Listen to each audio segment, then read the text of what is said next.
राजा की ये हिम्मत हुई कि मेरे पिताश्री के गले में मरा हुआ सर्प डाल दिया, शाप दे दिया। आज से 7वें दिन तक्षक नाम बन करके वो डस लेगा, तुम्हारी मृत्यु हो जाएगी।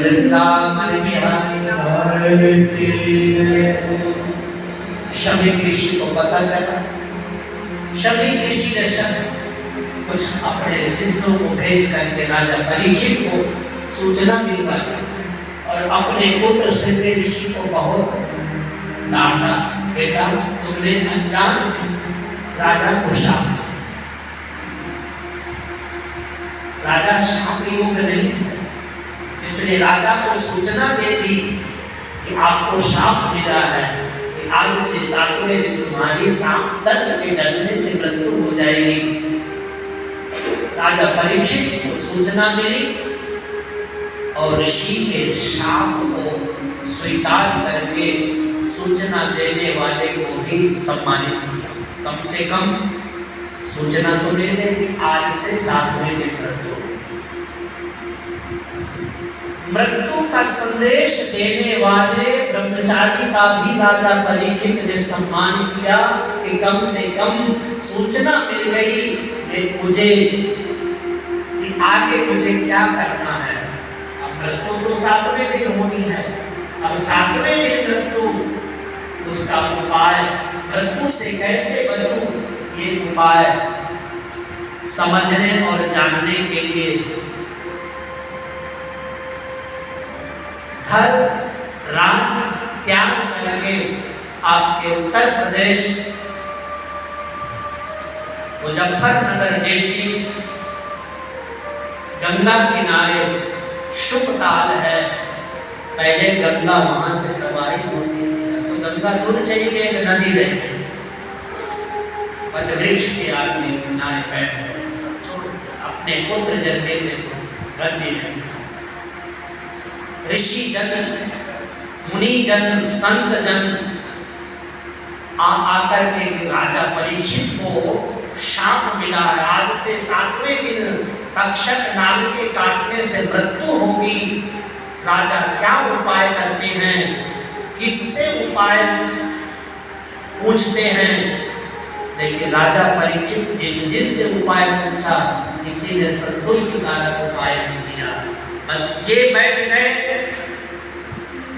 अगर प्रभु ने मुझे शाप दिलवाया है ऋषि के माध्यम से, तो किसी न किसी माध्यम से शाप का विमोचन करने के लिए कोई मुझे मेरे पास कोई भेजेगा।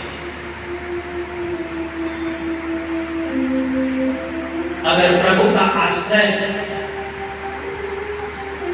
निश्चल निष्कपट भाव से भक्त का होता है। मुझे याद है हमारे गुरुदेव भगवान के एक अनन्य शिष्य होते थे, यहाँ आते थे, उनका नाम था स्वामी ज्ञानंद। उनका हाथ यहाँ से बाजू कटी हुई। उन्होंने अपने जीवन की घटना सुना दी। मुझे लगन लगी कि कोई मुझे गुरु मिले, कोई मुझे गुरु मिले, कोई संत ऐसा मिले जो मुझे सत्य का बोध कराए। तो उस समय मुझे किसी ने सलाह दी कि आपकी गीता प्रेस गोरख ने चिट्ठी लिख करके भेज दी, मैं क्या करूं, किसे गुरु स्वीकार करूं। उन्होंने तब एक पीला पीला पोस्ट कार्ड चलता था, उन्होंने बताया, उन्होंने पीला पोस्ट कार्ड जवाबी लिख करके गीता प्रेस गोरख को भेजा। मैं अपनी स्थिति बताई।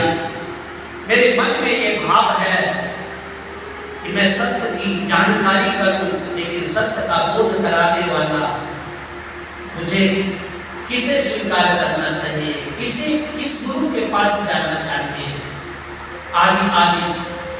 वहां से जवाब आया, आप केवल हरि की शरण, प्रभु की शरण में जाओ, उनसे प्रार्थना करो, किसी न किसी संत को आपके पास वो भेज देंगे, और जब वो संत आपके पास आएंगे, वो गुरु आपके पास आएंगे, आपका मन खींचेगा, आपका मन खींचेगा। कि मैं इनकी सेवा करूं। आपको वो प्रिय लगेंगे, आपको अच्छे लगेंगे, उनकी बात आपको समझ में आएगी, तो समझ लेना ये हरि की ही कृपा हुई है कि तुमको तुम्हारे पास गुरु जरूर में आ रहे।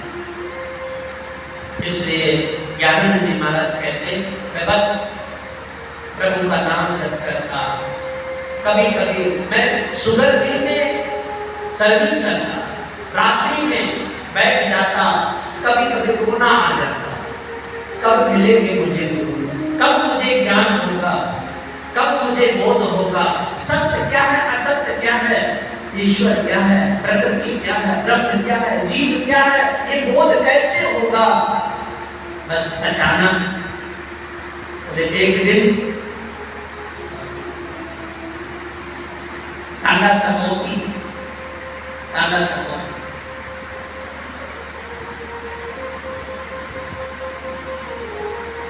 अचानक हमारे श्री गुरुदेव भगवान का वहां पर पहुंचना। अरे गुरु आए, लोगों ने कहा कि संत आए हैं मंदिर में, बड़े विलक्षण, बड़ा तेज है, बस केवल एक वस्त्र एक कमंडल लिए हैं और उपदेश ऐसा करते हैं, लोगों के समझ में तो कम आता है लेकिन सुनने में बहुत अच्छा। मैं पहुंच गया, बस एक ही दृष्टि पड़ते ही मुझे स्मरण आ गया कि हे भगवान, बड़ी कृपा हुई, मुझे आपने गुरु मिला दिया। गुरु नहीं, आप ही भगवान गुरु बन करके आए। आज सुखदेव भगवान भी गुरु बनकर के राजा परीक्षित के पास आ रहे हैं।